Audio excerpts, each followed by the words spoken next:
Au nom de Dieu, on continue notre étude sur la détection du polymorphisme génique. On a vu jusqu'à maintenant que les enzymes de restriction, on a vu qu'il y a en réalité, en fait, il y a des outils à utiliser, ce sont les enzymes de restriction. Et on a étudié les propriétés des enzymes de restriction et à la fin, on a vu une remarque importante. On a compris que dans le cas de polymorphisme génique, c'est-à-dire lorsqu'il y a deux ADN différents, ces deux ADN différents seront coupés par la même enzyme de restriction, mais en nombre et taille différentes de fragments. C'est-à-dire les fragments qu'on va obtenir ne seront ni le nombre peut-être, ou bien la taille. C'est-à-dire, d'autres mots, le nombre et la taille ne seront pas les mêmes, n'est-ce pas, dans les deux ADN qui sont différents.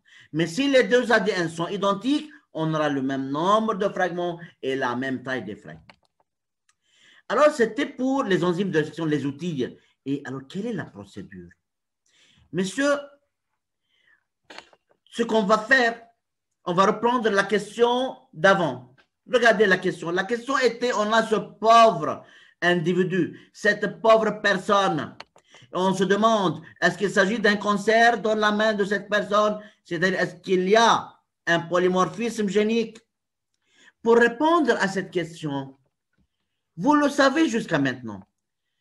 Pour résoudre ce problème, pour répondre à cette question, qu'est-ce qu'on fait, monsieur?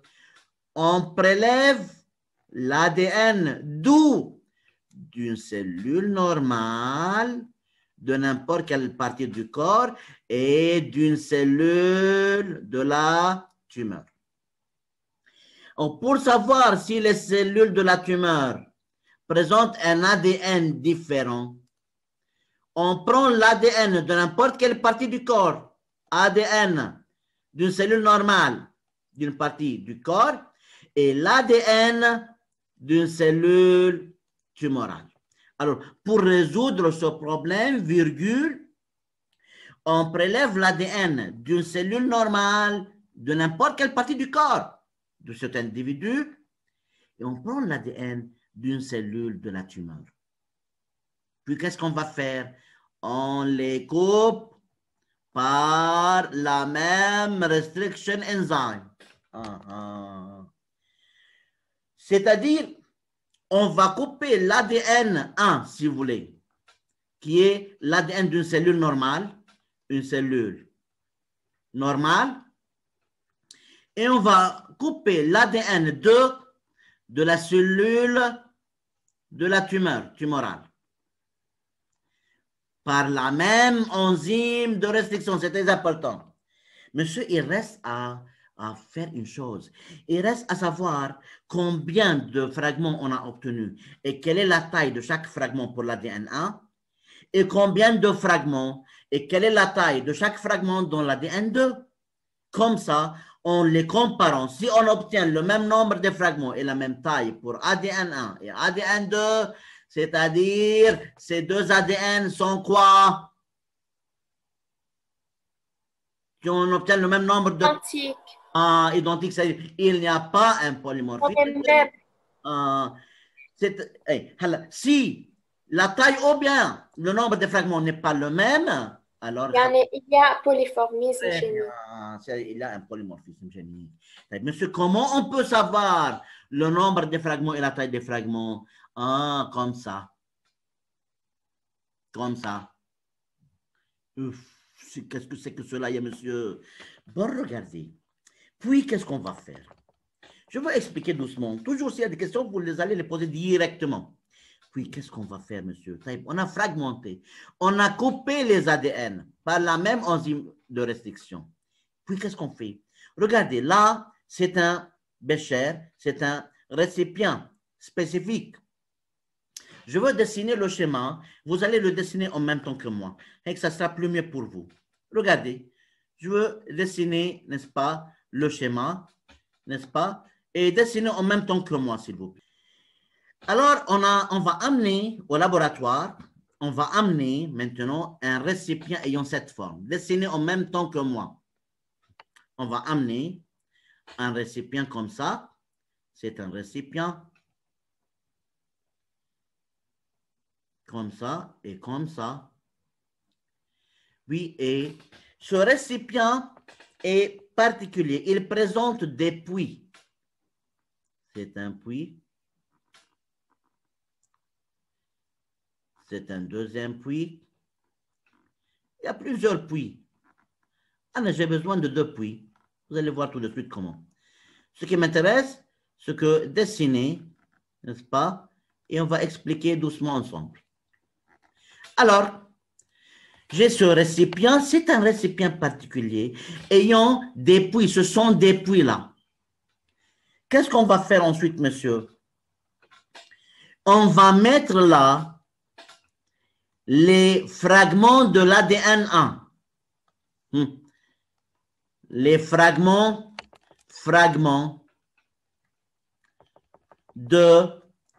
obtenus de l'ADN 1. Mais on a coupé l'ADN 1 par une enzyme de restriction. On va mettre les fragments là. Et dans l'autre puits, on va mettre les fragments de l'ADN 2. Fragments de, vraiment avec S sûrement, de l'ADN 2. Monsieur Taïb, ce récipient, qu'est-ce qu'il contient? Ce récipient, il contient de la gélose. Il contient la gélose ou agarose. يعني شو يا monsieur؟ يعني جيلو على فريز. مثل ما بدكم جيلو على برتقان، في جيلو على برتقان، فيها جيلو على كل النكهات، بس انا بصراحه شخصيا بحب الجيلو على فريز. Donc, c'est un récipient. Ce récipient, il contient de la gélose ou bien agarose. C'est une substance gélatineuse. Taïeb. Et qu'est-ce qu'on a mis là? On a mis les fragments de l'ADN 1. Et là, les fragments de l'ADN. Je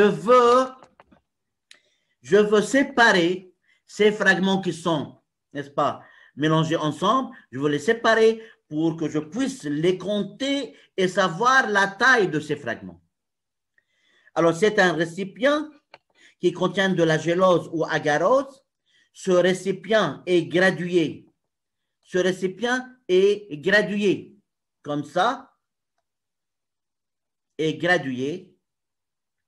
C'est-à-dire, il y a des graduations, n'est-ce pas, qui présentent, n'est-ce pas, la taille des fragments. Ce qui m'intéresse, c'est un récipient qui est gradué. Comme une règle, il y a des graduations là. Par exemple, Amour, là, par exemple, c'est écrit par exemple, peut-être c'est écrit là, par exemple, 400. Là, par exemple, 200. Là, par exemple, 100. Ou bien, c'est par exemple 100. 400, 200, désolé, 300, 200 et 100, par exemple. Alors, c'est là, le récipient est gradué et contient de la gélose. Pourquoi? Que se passe-t-il, monsieur là? Ce récipient encore, la gélose ou bien le récipient, est connecté à un champ électrique. C'est-à-dire, comme ça, il y a là une batterie. Comme ça, c'est une batterie maintenant. Une batterie. C'est une batterie. Par exemple, et quoi encore, monsieur? Là, c'est le pôle négatif. Ça, c'est attaché au pôle négatif de la batterie. Et là, c'est le pôle positif de la batterie. Et encore, ce récipient, comme j'ai dit, la gélose ou bien le récipient est connecté à un champ électrique. C'est une batterie exactement comme ça. Bon. Monsieur, qu'est-ce qu'il y a dans ce schéma? Je suis en train de décrire le montage expérimental, pas plus que cela. Pas plus que cela. C'est-à-dire, je viens de vous dire qu'il s'agit d'un récipient qui présente des puits et dans ces puits, on va mettre les fragments d'ADN. Les fragments d'ADN, parfois, on les appelle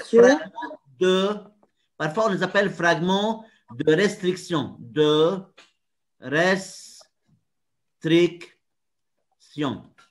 Alors, fragment de l'ADN 2 ou bien fragment de restriction, c'est-à-dire qui viennent de la décomposition, de la coupure de l'ADN. Alors, on met les fragments de restriction du premier ADN, là, dans ce puits, et les fragments de l'ADN 2 dans l'autre puits. Alors, qu'est-ce qu'on va faire maintenant? Maintenant, la gélose est connectée à un champ électrique. Pourquoi on met de la gélose? Pourquoi on ne met pas de l'eau, par exemple? L'eau va disperser les fragments, comme ça, vont se perdre dans l'eau. La gélose, l'importance de la gélose, c'est que c'est une substance semi-solide. C'est ce qui fait un semi-solide. Elle n'est pas très liquide comme l'eau. Comme ça, les fragments vont se perdre dans l'eau. Elle n'est pas très solide. Comme ça, l'expérience ne va plus, n'est-ce pas, passer normalement. C'est une substance semi-solide qui va permettre à ces fragments d'être attirés vers le pôle positif en bas. Là, monsieur, attends, s'il vous plaît, monsieur, doucement. Alors, ces fragments de l'ADN, pourquoi on a mis le champ électrique, monsieur? Remarque, les fragments d'ADN, REM, à cause de la présence du groupe phosphate, PO4 minus. Les fragments de restriction seront attirés vers le pôle positif. Le pôle positif et en haut, c'est le pôle négatif. À cause de la présence du groupe phosphate PO4 virgule, n'est-ce pas? Les fragments d'ADN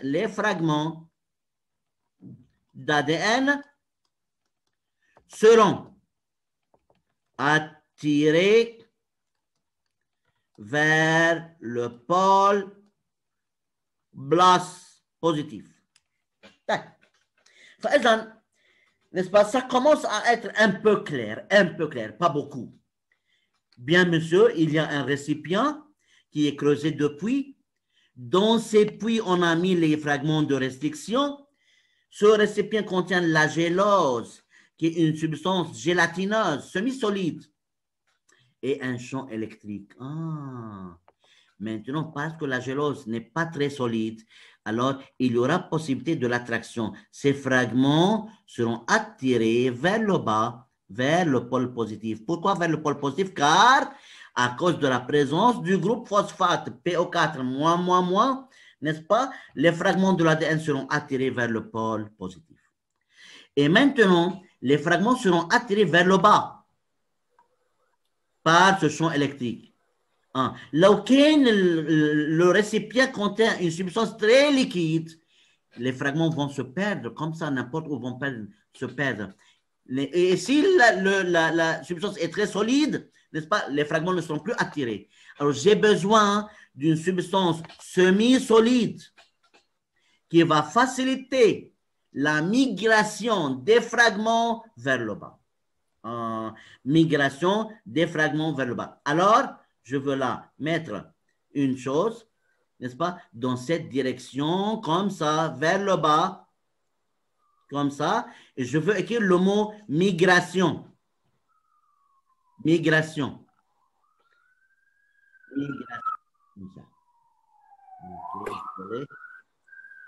Migration. Attraction, migration, comme ça, vers le bas. Allez. Maintenant, les beaux amis, regardez, Les fragments d'ADN, à cause de la présence du groupe phosphate PO4-, ces fragments d'ADN seront attirés vers le pôle positif et vont migrer, migration, vers le bas. Encore une petite chose. Encore une petite chose. Est-ce que l'attraction a la même force pour tous les fragments? Voilà, ça dépend de quoi? حسب وزنه. حسب وزنه أو حسب شو؟ لا taille. أيوة يا عمي، لأنه au niveau moléculaire, c'est la taille qui dépend, qui agit et non pas la masse. Ah. Alors, migration selon la taille. Plus le fragment est plus petit, plus va migrer plus vers le bas. Comme un aimant يا حبي، comme un aimant يا عمري. Un aimant عندي كلو صغار وكلو كبار. Les clous صغار seront attirés plus. Les clous كبار sont attirés moins. Vous comprenez ce que je veux dire? C'est très important. Donc, la migration. Alors, les fragments de restriction vont migrer vers le pôle positif selon leur taille. Bon, je veux écrire cette petite phrase, cette belle phrase, cette très belle phrase, cette phrase incroyable en REM. REM 2, quand il dit REM 1. Ok, la migration est, n'est-ce pas, inversement proportionnelle à la taille, ou bien je veux dire que, n'est-ce pas, les fragments les plus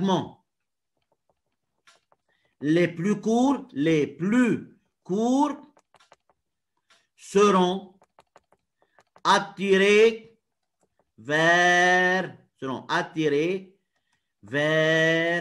n'est-ce pas, le fond, seront attirés le plus vers le pôle positif. Le pôle positif. Alors, les fragments les plus courts seront attirés le plus vers le pôle positif. Mais si tu as beaucoup de clous, les clous les plus courts, n'est-ce pas, les petits clous seront attirés premièrement, plus fortement. C'est-à-dire, monsieur, quoi? Monsieur, lorsque tu as dit que les fragments les plus courts seront attirés le plus. Yani les fragments d'ADN ne vont pas rester là, monsieur. Maintenant, il y a une attraction. Ces fragments seront attirés vers le bas. Ah oui, ils seront attirés vers le bas et on aura, par exemple, un fragment comme ça là, par exemple, un fragment là, par exemple, un fragment là et par exemple, un fragment là. Par exemple, c'est un exemple. Alors, ces fragments de restriction, l'enzyme de restriction a coupé l'ADN1 en 3 fragments. Un fragment a une longueur, par exemple, un fragment aura une longueur presque de 400 paires de base. C'est l'unité de mesure de la taille des fragments. On ne mesure pas par l'unité kilomètre, ni mètre, ni centimètre. L'ADN, vous le savez, l'ADN est mesuré en paires de base. Combien de paires de base y a-t-il dans ce fragment? Alors, on a obtenu 3 fragments, n'est-ce pas, d'ADN. Un fragment ayant la taille de 400 paires de base. 400. L'autre fragment, par exemple, là, supposez, je veux supposer là que c'est 150 et là, par exemple, c'est 50. Alors, 3 fragments, 400, 150 et 50 paires de base. Une chose importante, là, le fragment le plus court va tomber vers le bas. استاذ نعم في مجال ترسم لنا اياهم plus court تأمري أمر أحسن ما حدا يبكي بس normalement on va pas voir vraiment ça.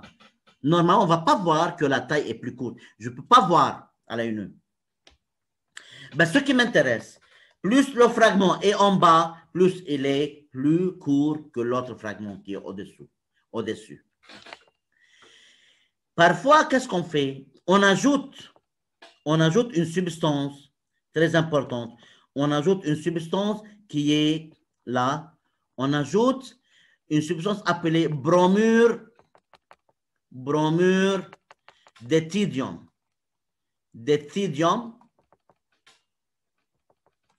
Pour que les fragments seront visibles. Les fragments seront visibles لأنه بينه وبينكم ليش نحن بنقدر نشوف الفراغمون d'une molécule? Non, bien sûr que non.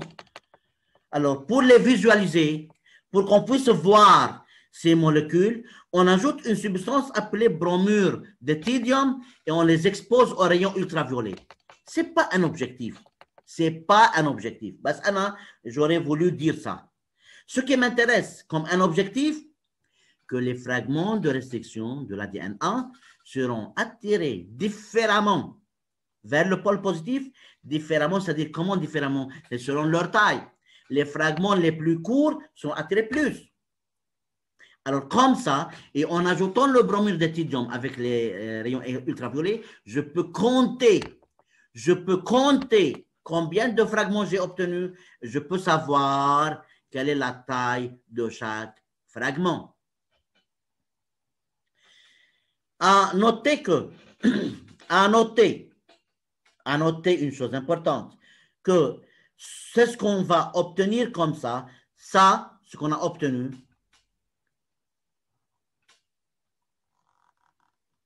ça est appelé la carte de restriction de la personne. On l'appelle carte de restriction. Alors, c'est la carte de restriction de l'individu duquel on a pris l'ADN. On appelle alors, je vais prendre jusque-là,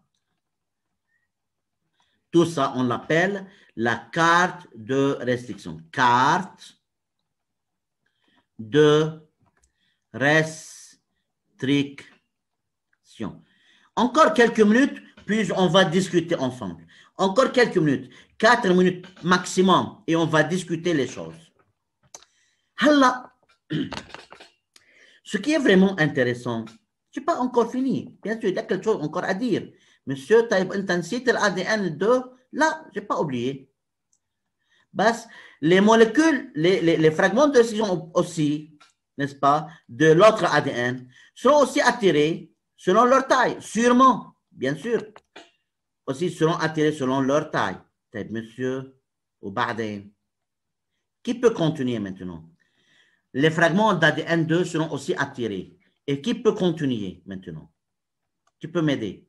Que dois-je dire maintenant? On doit les comparer. Ah, oui. On doit les comparer avec, n'est-ce pas, les fragments qu'on a obtenus, la carte de section qu'on a obtenue avec l'ADN 1. إذا كانوا identiques شو يعني؟ يعني pas de polymorphisme. إذا كانوا différents. يعني في polymorphisme. Merci mille fois. Ah, monsieur. Une seule différence est suffisante pour dire que ces deux ADN sont différents, tout simplement. Une seule. C'est-à-dire, si pour l'ADN 2 aussi on a obtenu un fragment là, n'est-ce pas, face au premier fragment, et un fragment là, et un fragment là, c'est-à-dire, oui, il y a 3 fragments ayant la même taille, parce que le niveau horizontal indique la taille. Le niveau, désolé, vertical indique la taille. Bon, c'est-à-dire, verticalement, n'est-ce pas, cette distribution et cette distribution, si cette distribution et cette distribution sont les mêmes, c'est-à-dire, on a la même taille de fragments. Et on compte les fragments. Par exemple, ça dépend. Si on obtient le même nombre et la même taille des fragments, c'est-à-dire ces deux ADN sont identiques, il n'y a pas un polymorphisme génique. Mais s'il y a une chose différente, c'est-à-dire il y a ces deux ADN sont différents tout simplement. Bon, j'attends. Okay, pour finir, avant de prendre les questions, cette méthode de séparation des fragments d'ADN par une substance gélatineuse, on l'appelle électrophorèse sur gélose. Électrophorèse sur gel. Cette méthode, on l'appelle, électrophorèse. Électro, ça vient de courant électrique, hein, champ électrique. Électrophorèse sur gel. C'est la méthode, c'est la procédure, si vous vous rappelez, hein, utile, enzyme de restriction. Oui, la procédure électrophorèse sur gel, monsieur. La procédure, on coupe l'ADN par l'enzyme de restriction, puis on sépare les fragments par électrophorèse sur gel pour les comparer et pour prendre une décision à la fin. Bon, regardez s'il vous plaît, une question. Faites attention. La carte de restriction, si je fais pour moi-même une carte de restriction et je fais pour Batoul une carte de restriction, est-ce que les deux cartes de restriction pour moi et pour Batoul seront-elles identiques? Non. Non. Est-ce que je peux dire que chaque personne a sa propre carte de restriction? Oui. Oui. Bien sûr, mon ADN, chaque ADN d'une personne est différent de l'ADN de l'autre personne. Pour cela, la carte de restriction, c'est une carte d'identité de la personne. On peut utiliser cette carte de restriction pour, par exemple, pour vérifier qu'une personne est criminelle. Regardez, je vais vous donner un exemple. Un exemple. Hein? Supposez qu'on a trouvé une femme morte. Et avant de mourir, cette femme a griffé, n'est-ce pas, le criminel. Sous les ongles de cette femme, il y a des cellules du criminel. Et on a 10 suspects, 10 personnes qui peuvent être, n'est-ce pas, le criminel. Comment on peut savoir lequel qui a tué cette femme? Selon les empreintes de restriction. Ah, taïb. Je fais la carte de restriction de qui? السيلول اللي طلعوهم من الفيميل مورت بنقارنهم مع الكارت ريستريكسيون اللي طلعناهم اللي هو السوسبي. من suspect. Alors, on fait la carte de restriction de tous les suspects. De chaque suspect, on fait la carte de restriction des cellules sur les ongles de la femme. La manicôme fait identique, deux cartes identiques qui indiquent que ces cellules sur les ongles de la femme appartiennent à cette personne qui probablement est le criminel. Comme ça. Oui. Bon, regardez, je vais vous montrer une chose pour qu'on puisse finir d'une bonne manière. Regardez, c'est le document qu'on a dessiné. C'est le document qu'on a dessiné ensemble. Hein? C'est le récipient. Ce sont les fragments. 300 paires, 200 paires, 100 paires. Vers le bas, les fragments seront plus courts. Et c'est la direction au mouvement de la migration. N'est-ce pas? Vers le bas, c'est le courant électrique ou bien l'adapteur ou bien le générateur électrique ou bien une batterie, plus vers le bas et moins en haut. Et c'est la méthode. Regardez comment, lorsqu'on ajoute le bromure de tritium, les fragments seront visibles, comme on a dit, on a écrit. C'est une carte de restriction. Et on a dessiné ça, on a tracé ça, n'est-ce pas, au tableau tout de suite. Regardez le schéma. Lorsqu'on expose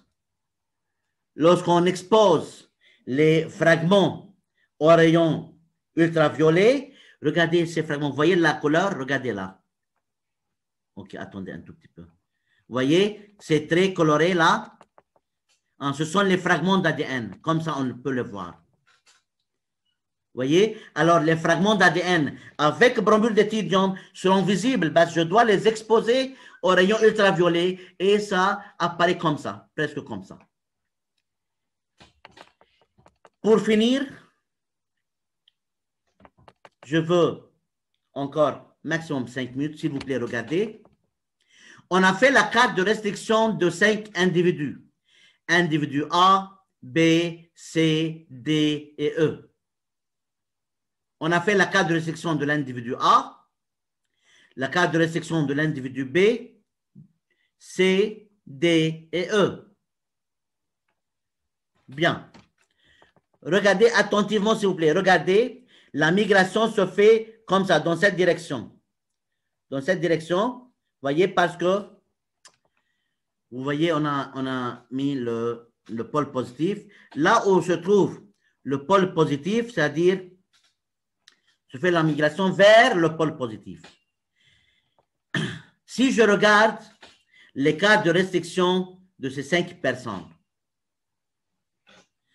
faites attention s'il vous plaît. C'est la carte de restriction de la personne A. Comme ça. C'est la carte de restriction de la personne B. Etc., etc., etc. La migration se fait alors vers le pôle positif. Et ça prouve que chaque personne a sa propre carte de restriction. Si supposez que D et E avaient la même carte de restriction, c'est-à-dire quoi? Si, c'est-à-dire quoi? Vrai jumeau. Très bien. Et deux cas de restriction sont identiques, ou bien ce sont la même personne, ou bien ce sont des vrais jumeaux ayant le même ADN, la même molécule d'ADN. Donc, pour finir, regardez pourquoi ces fragments n'ont pas le même niveau. Pourquoi ces fragments, tous ces fragments n'ont pas le même niveau, ne sont pas attirés vers le même niveau, Bilaïkoum. Ça dépend de quoi? De leur taille. De la taille. C'est-à-dire ces fragments n'ont pas la même taille. Pour cela, on dit polymorphisme de la taille des fragments de restriction. Que veut dire polymorphisme de la taille? C'est-à-dire, il y a plusieurs tailles. C'est-à-dire la taille des fragments de restriction, des fragments de restriction n'est pas la même. N'est pas la même. Ce n'est pas très grave, Yannick. J'aurais voulu vous donner une idée. Que veut dire polymorphisme de la taille? Il y a plusieurs types de taille pour les fragments de restriction. Pour cela, on n'a pas le même niveau des fragments. En français, en anglais, on dit restriction, fragment, length, polymorphism. Restriction, fragment, length, fragment de restriction, length, taille. Polymorphisme, polymorphisme. C'est une notion seulement, ce n'est pas très grave, c'est bien de savoir. Polymorphisme, c'est-à-dire plusieurs types de la taille des fragments de restriction. J'attends les questions.